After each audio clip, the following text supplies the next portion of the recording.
Alors, il était en train lui aussi de tourner les pages de son évangile, de chercher la page où l'amour se disait, où les béatitudes s'écrivaient. Et puis à un moment donné, il a dit, alors la mère et le père ont déposé l'enfant dans mes mains. Je n'étais pas encore prêtre, mais mes mains étaient déjà une patène et je recevais mon premier corps du Christ. Alors il s'est mis à pleurer et il a dit, je serai prêtre. Dans mon bureau.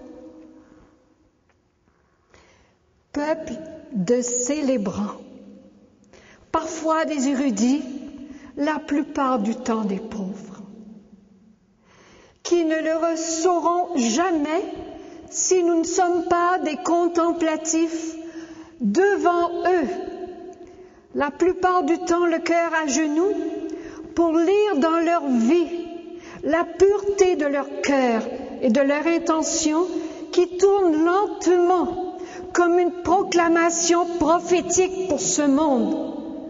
Voici l'heure de Dieu. Voici la venue de Dieu. Voici l'annonce que le Verbe s'est fait chair et qu'il est venu habiter parmi vous. Alors qu'il me soit fait selon ta parole. Le peuple des pauvres, le peuple au cœur pur, le peuple miséricordieux, le peuple artisan de paix, le peuple affligé. Jean Vanier, ce matin, il a parlé des affligés. Son regard et toute la courbure de son être témoignent avec force, vérité, authenticité. Il est comme un père, comme une mère qui se penche sur le berceau de l'être humain, comme une mère ou un père devant le berceau de son enfant. Il est devenu comme ça avec les années, parce qu'il a vu la fragilité humaine. Il a vu la marche difficile, lente, des petits et des pauvres, des blessés du cœur, du blessé de l'âme, blessés et éloignés de la course effrénée de notre monde, de ceux que notre monde regarde comme les exclus, les marginalisés. Peuple de célébrants. Ce peuple de célébrants est le peuple de Dieu. Impossible d'en soustraire un. Je crois que c'est l'article paru dans Le Devoir qui m'a fait changer la conférence, qui était gentille. Une conférence à donner à l'université ou ailleurs. Toute correcte. Mais j'ai été blessée par le fait qu'on ait dit qu'il n'y avait que 12 000 personnes. Alors hier, nous avons célébré l'Eucharistie pendant 2 heures et plus. Et que partout dans le monde, à tout instant du jour, l'Eucharistie est célébrée. Elle est célébrée avec le peuple des célébrants de l'amour, les habités de l'amour. Donc ils ne peuvent pas être 12 000. Le minimum que l'on puisse dire aujourd'hui et demain, c'est qu'il y en a 6 milliards et plus. Et que chaque jour, il y en aura davantage. Et que si nous récapitulons, il y en a des milliards de milliards et de milliards et additionnez autant que vous voudrez. Donc le peuple des célébrants est le peuple de Dieu qui célèbre. Et Dieu célèbre sur la table, l'autel des fragilités humaines. Le peuple des célébrants, le peuple fragile, le peuple aimé, le peuple de la parole, a traversé toutes les frontières pour lire l'évangile qui s'écrit dans chaque vie humaine. Ils ont traversé pour la première raison, être des contemplatifs, passionnés, affamés, assoiffés de l'Évangile et qui ne savent s'approcher des autres, qu'ils soient d'Océanie, d'Asie, d'Afrique, d'Europe ou d'Amérique, que pour la joie immense, que pour boire, faites bien attention à ce que je vais dire, que pour boire à la joie de Dieu. Et la joie de Dieu se réalise dans son peuple. Et la joie de Dieu est la joie des gens envoyés aux quatre coins du monde, qui sont seulement des messagers, mais qui sont des lecteurs de l'Évangile dans la vie. Donc, le peuple de Dieu, peuple de pèlerins, peuple de célébrants, peuple qui constitue la table de Dieu. Et ce Seigneur qui aime à ce point son peuple, le Seigneur va venir rassembler la table, l'autel dont il a besoin pour l'Eucharistie de ce jour, de tout instant, celui qu'on célébrera demain. Mais le Seigneur va parcourir le monde donc pour reconstituer sa table. Et qu'est-ce qu'il va voir? Je voudrais commencer avec vous cette espèce de grande chaîne, comme si nous allions chercher élément par élément, de façon à ce qu'on brise la première image que nous avons. Le Seigneur ne peut pas célébrer sur une table en bois, ne peut pas célébrer sur une table de marbre, ne peut pas célébrer sur une table de porphyre.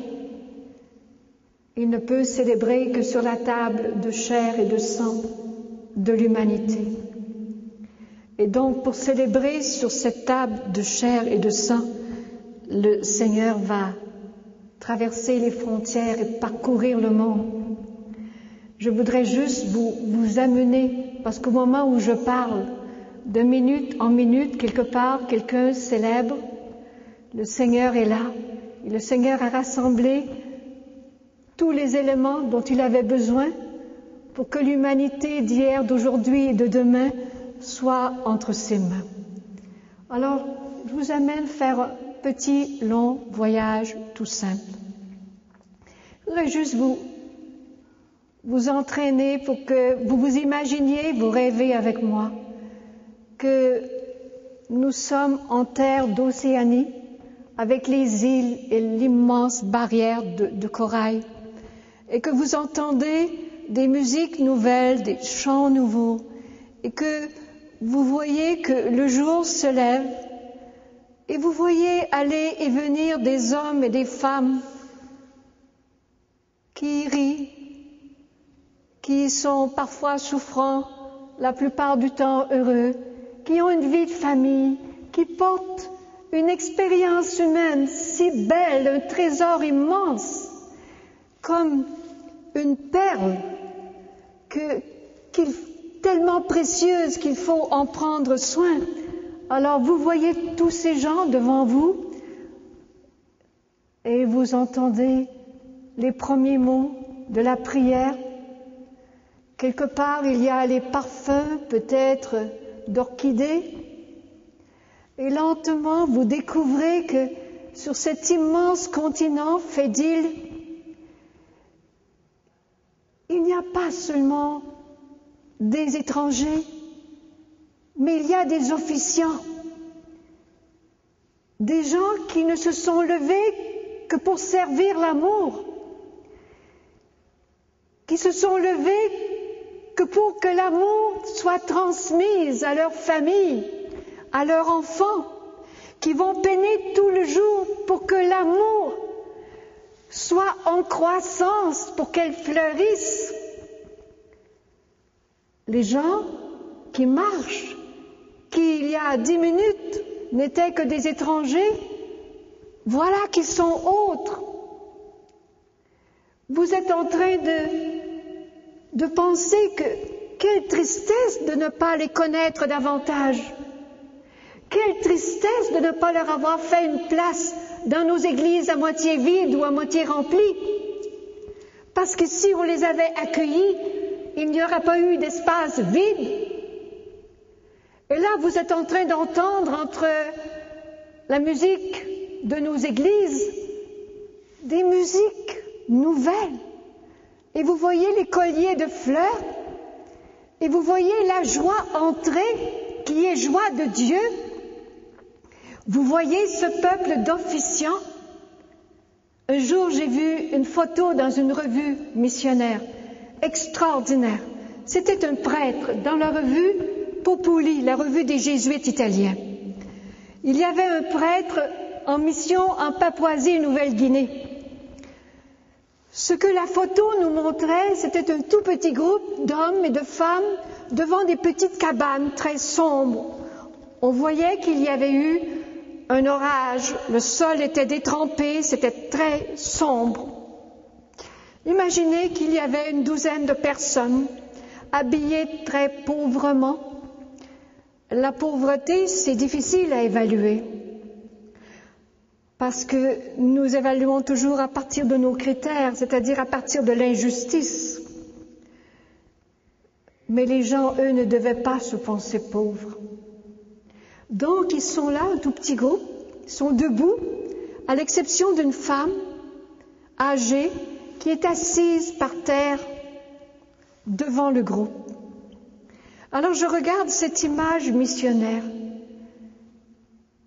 et je suis touchée, comme vous l'auriez été et comme vous l'êtes si vous imaginez, petit village perdu, à l'autre bout du monde où vous n'irez jamais, moi non plus. Mais on va les rencontrer dans le royaume des cieux. Mais ils sont là, ils se montrent à nous pour qu'on les aime. Et ils sont l'autel du Christ. Mais je regarde l'image et au devant, au premier plan, tout devant, il y a un homme revêtu d'une aube blanche avec une étole. Il est à genoux dans la boue parce que la femme est assise. Et donc, il s'abaisse à genoux pour lui donner le vivant à jamais. Nous sommes en célébration eucharistique sur cette planète Terre et les cieux sont ouverts et la Trinité très sainte est présente. Et c'est pour ça qu'il s'est mis à genoux. Il s'est mis à genoux comme le Christ, lavant les pieds de ses apôtres. Il s'est mis à genoux comme le Dieu très haut qui s'est fait très bas. Il s'est mis à genoux comme s'il voulait devenir une patène vivante sous ce peuple, pour qu'ils reconnaissent eux-mêmes leur dignité, leur beauté, leur grandeur. Le Christ en lui s'est fait le plus pauvre des pauvres, plus pauvre que cette femme habillée de haillons qui était assise à l'avant. C'était d'une telle beauté. Vous ne pouvez pas imaginer quelque chose de plus beau et de plus grand sur cette planète que la pauvreté de Dieu venant rendre divins les pauvres de ce monde. Vous ne pouvez trouver rien de plus sublime que l'agenouillement du ressuscité. Que celui qui sait que nous sommes faits pour la gloire, que celui qui sait que les portes du royaume des cieux sont à jamais ouvertes et qu'il n'y a pas un endroit sur cette planète où la beauté et la grâce ne puissent pas venir.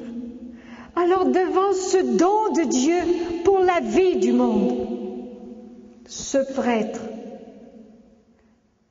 était non seulement en congrès eucharistique local, mais il était en congrès eucharistique planétaire et cosmique.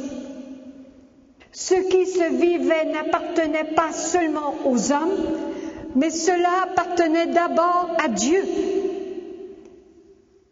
Cet amour qui se donnait était le désir trinitaire de s'exprimer. L'amour absolu était à genoux.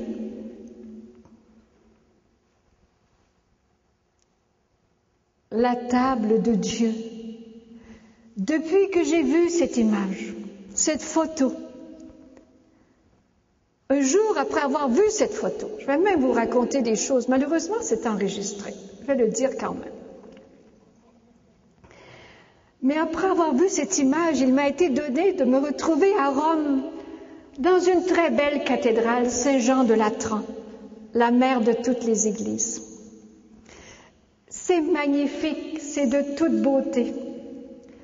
Mais dans ce lieu si somptueux, si grandiose, je ne pouvais m'empêcher de penser à ce tout petit village perdu de Papouasie-Nouvelle-Guinée. Parce que c'était la même réalité qui s'exprimait. Les tables disparaissaient, les autels disparaissaient. Tout devenait chair, vivante de l'humanité. De la même manière que le Christ s'était étendu sur une croix de chair, de la même manière qu'il avait été cloué à une croix vivante de l'humanité et qu'il avait voulu en garder la marque dans sa chair, non pas parce qu'il avait touché du bois, mais parce qu'il avait été attaché sur l'humanité.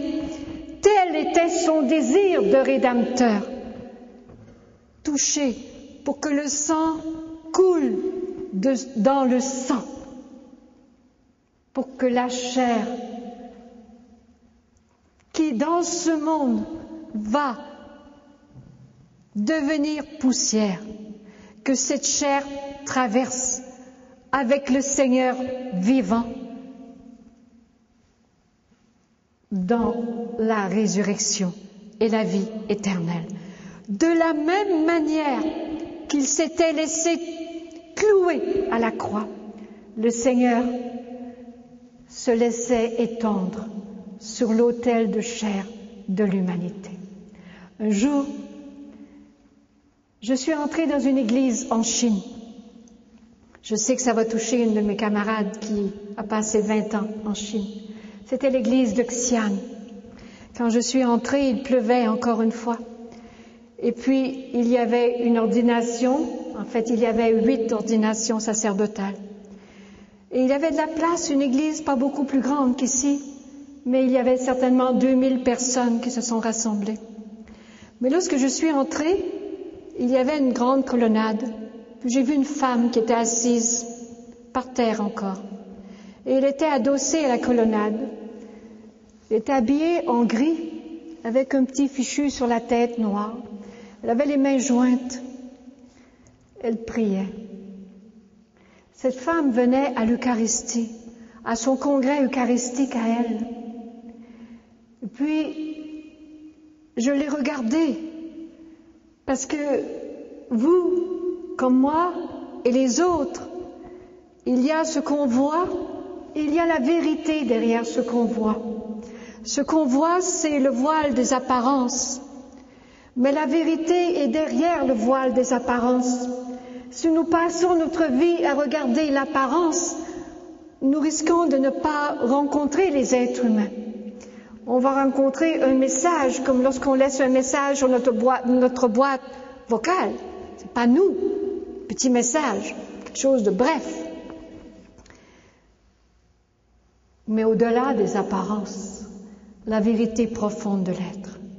Donc je regarde cette femme et toute son attitude, c'est comme si elle était soudée à la colonnade et qu'elle disparaissait dedans, comme quelque chose qui vient de si loin, une histoire humaine qui s'est figée dans le temps. Et je me suis approchée, et je me suis mis à genoux, et je lui ai touché l'épaule, parce que je ne pouvais pas ne pas la toucher. J'aime entendre la marche des humains. Je crois que la plus belle procession qu'on entend dans nos églises, c'est pas que les gens marchent parfaitement au milieu de l'allée, en laissant 4 ou 5 pieds entre eux, tout organisé, tout stylé. Ça n'a rien à voir la plupart du temps avec la vérité des êtres humains. Mais ce que j'aime entendre dans cette procession d'entrée qui vient depuis le début du monde, la longue marche des hommes et des femmes qui traînent le pas, qui marchent avec leur sueur, leur expérience, leurs cris, leurs suppliques, leur deuil et leur naissance, qui marchent avec toute leur vie et qui ont le droit d'éternuer, le droit de tousser, et le droit de bâiller, et le droit de se regarder, et d'être heureux et joyeux, de se saluer, et d'entendre dans cette marche-là. C'est ce que j'entendais en regardant cette femme. La longue marche du peuple, soumis au silence en Chine. Le peuple clandestin. Le peuple de l'interdit. Le peuple en qui on disait que Dieu n'existe pas. Comme on le dit ici dans mon pays de tellement d'autres manières, sous tellement d'autres masques et de langage poli et civilisé. Mais on le dit quand même. Donc, je regardais cette femme et toute l'histoire courageuse et héroïque du peuple croyant et priant, où qu'il soit dans ce monde, mais ce jour-là en Chine et à Xi'an. Je me suis mis à genoux, non seulement devant elle, mais devant tous ceux qui l'avaient précédée, tous ceux qui ne parleraient jamais, tous ceux qui n'oseraient jamais entrer dans cette église, qui était l'église officielle. Et lorsque j'ai touché son épaule, elle a bougé, elle a ouvert les mains et j'ai vu qu'elle tenait un chapelet. Alors je me suis reculée, parce que je regardais la croix. Et lorsqu'elle a vu que je regardais la croix, elle a simplement, timidement, avancé de quelques centimètres la croix. Et j'ai mis la main et l'autre main sur mon cœur et je me suis prosternée. Alors elle a osé. Elle a avancé la croix et j'ai baisé la croix. Et puis, la personne qui avait vu à côté s'est approchée, a sorti son chapelet encore une fois et m'a fait baiser la croix. Vous ne me croirez peut-être pas. Ça n'a pas d'importance que vous me croyez ou que vous ne me croyez pas.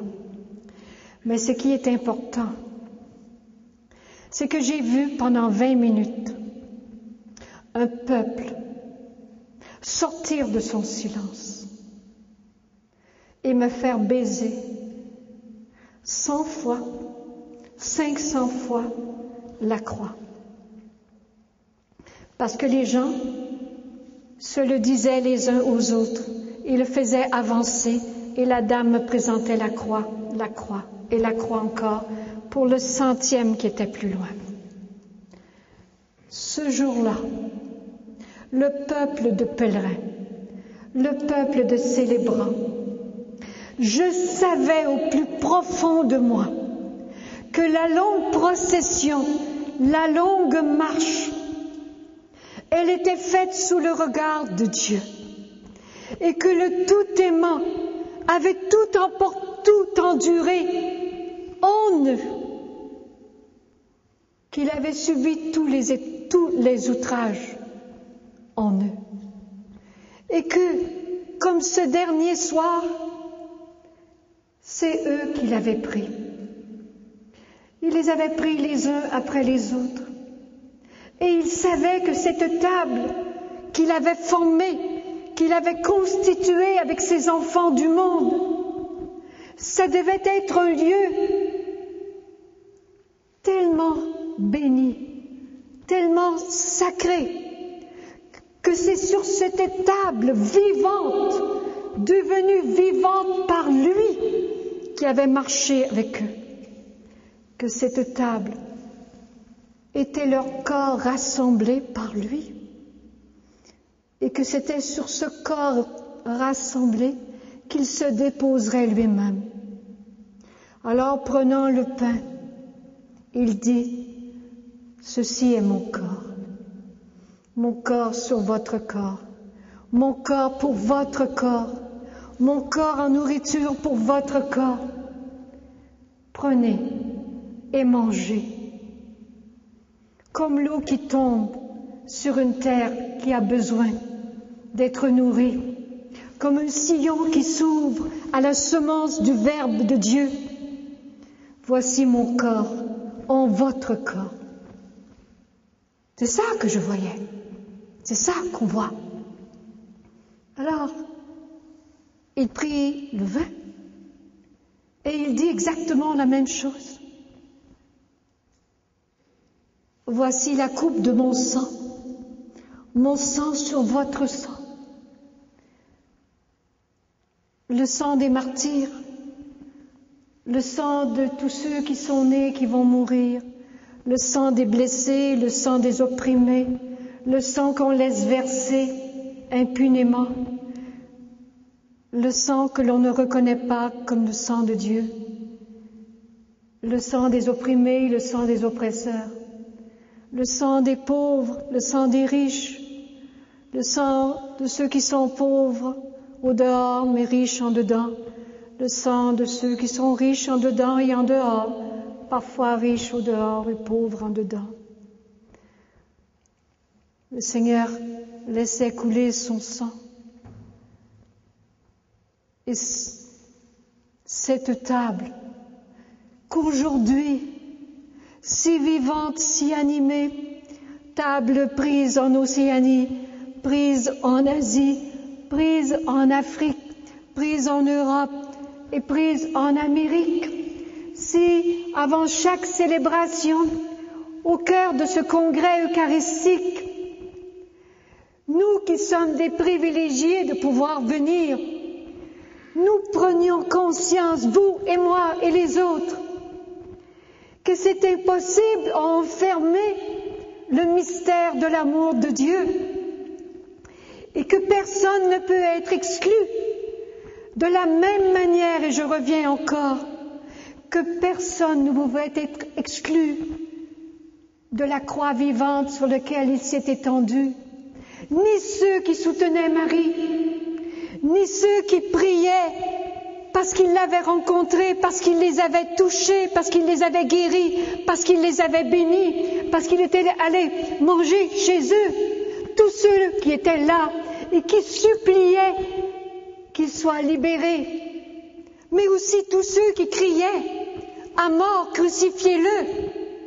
Tous, ils étaient la croix sur laquelle il allait s'étendre pour que la miséricorde vienne, non pas seulement pour les élus ou ceux qui se prétendaient élus, mais pour tous, pour que la miséricorde soit le plus grand fleuve que cette terre n'ait jamais vu, le plus grand océan d'amour qui n'ait jamais été imaginé, sauf par Dieu lui-même. Si on pouvait seulement imaginer, si on pouvait seulement témoigner au dehors, devant les journalistes et les médias, que nous ne sommes pas 12 000 au congrès eucharistique, mais une multitude qu'ils n'arriveront jamais à imaginer et à contenir, parce qu'eux aussi, ils y sont au congrès eucharistique, et qu'ils ne peuvent pas ne pas y être, parce que là où est l'amour, là où est l'amour, tous les mendiants d'amour sont présents dans son cœur, sont présents en lui, pour que l'amour se déverse à grande eau, comme un barrage céleste qui s'ouvre, qui se fissure, et que tout soit atteint quand l'heure viendra. Jésus dit, l'heure est venue, allons.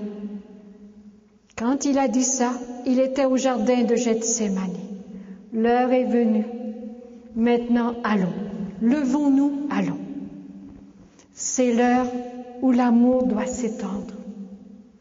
Mais c'est encore exactement ça que l'on vit, que l'on célèbre Mais nous croyons souvent que nous ne le voyons plus, parce que nous recouvrons nos tables de nappes blanches.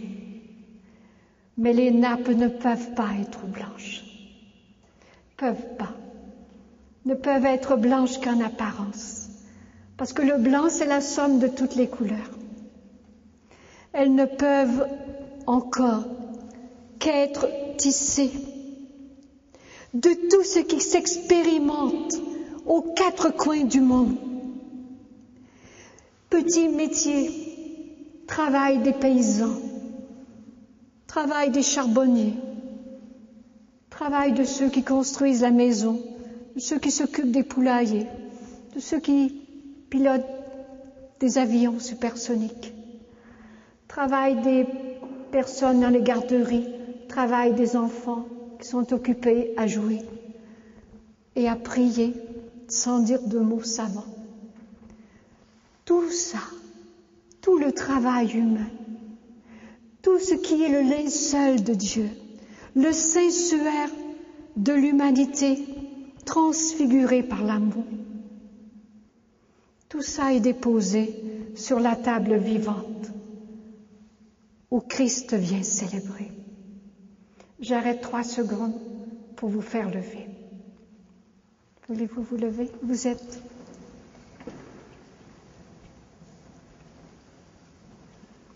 Il me reste en principe 5 minutes. Vous allez survivre? Ça ne sert à rien que je regarde, je n'ai pas dit rien de tout ça. Je cherche. Ça va? On va continuer.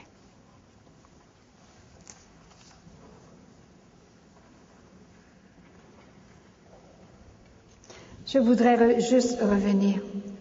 Quand on ouvre les pages de l'Évangile et qu'on tourne, vous avez remarqué comme le Seigneur, toutes les personnes qu'il rencontre, il leur redonne leur beauté. Lorsque j'ai voulu parler de la table, de l'autel, j'ai cherché, peut-être ou certainement, à cause du regard de Dieu sur notre monde, à partager avec vous la beauté des êtres humains, l'immense dignité qui est la leur. Et quand j'ai commencé à parler de la nappe qui recouvre l'autel, avec tellement de fils à l'endroit et à l'envers, avec une image de l'Église où des gens sont petit endroit là, un fil, et puis peut-être un petit fil tiré quelque part. Et puis les gens ne savent pas trop où se mettre dans tout ça. Mais si on arrivait seulement, comme je l'ai vu dans tellement de paroisses, un jour,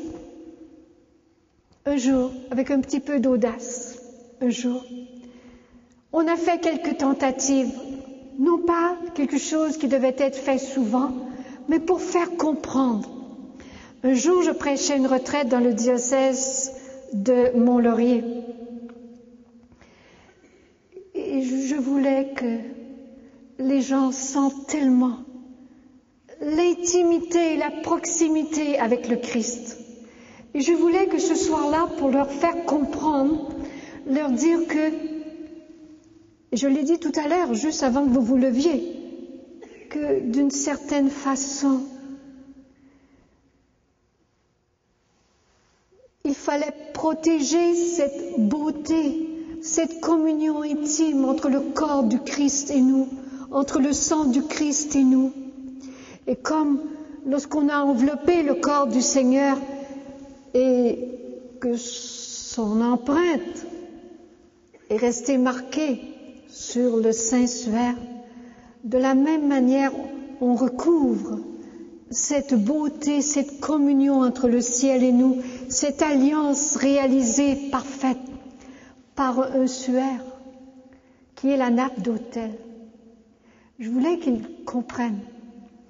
Alors je leur ai demandé de venir déposer quelque chose qui était particulier à eux sur la nappe. Alors j'ai eu des petits souliers d'enfant de quelqu'un qui avait perdu un bébé. Alors ils avaient acheté des petits chaussons, ils ont mis sur l'autel. Ils ne parlaient pas seulement de l'enfant qui était maintenant dans le royaume des cieux. Ils parlaient d'eux, de leur amour qui avait trouvé son chemin. Ils avaient quelqu'un maintenant dans leur famille qui était héritier du royaume des cieux. Alors ils venaient le déposer sur l'autel comme un signe. Et puis un monsieur qui travaillait dans un garage, qui avait son tablier, et il est venu avec son tablier tout sale, et il a dit, est-ce que j'ai le droit? Et le prêtre était à côté de moi. Il a dit, est-ce que tu savais que Joseph, qui a tenu tout de suite après Marie le corps du vivant, que Joseph était un ouvrier avec un tablier lui aussi. Alors le garagiste, il est venu mettre son tablier tout noir en plein milieu de l'autel. Je ne vous raconte pas la suite, je vous laisse la deviner.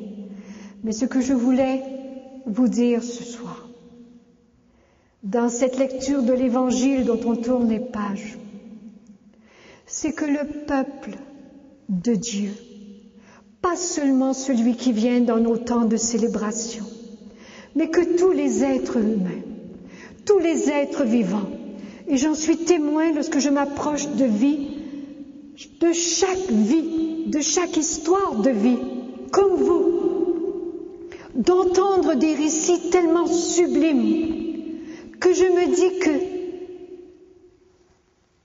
eux-mêmes, avec l'amour qui est devenu expérience dans leur vie, eux-mêmes soulèvent les mains du Christ.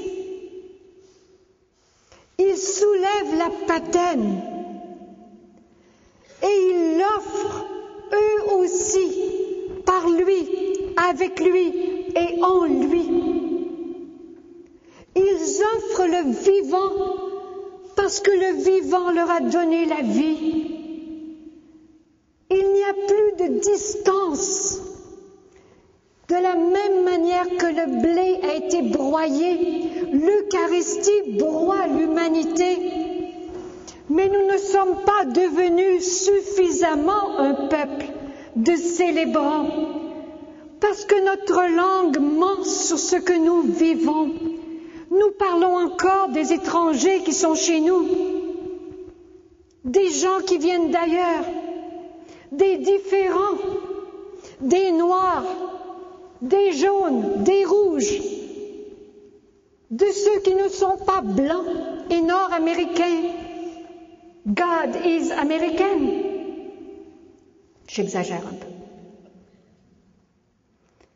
Mais vous les voyez. Et tout à l'heure, je n'ai parlé que d'un continent, un petit peu d'Asie. Mais si on pouvait imaginer tout ce monde-là, chaque fois, envahissant nos églises, les murs étant obligés de tomber comme les murs de Jéricho, non pas à cause du son des trompettes, mais à cause du son de la joie de Dieu qui vient rencontrer ses enfants, qui vient vivre en eux sa mission pour que nous entrions dans ce cénacle, mais que nous en sortions pour que le monde entier, pour que cette planète Terre devienne le cénacle où Dieu se tient pour la fraction du pain, mais aussi le cénacle où l'Église naît et où les portes s'ouvrent et où on nous dit à nous qui sommes devenus corps et sang du Christ, célébrant de sa naissance, de sa vie cachée, de sa vie publique, de ses années de silence et de ses années de parole. Nous qui sommes les témoins de son évangile,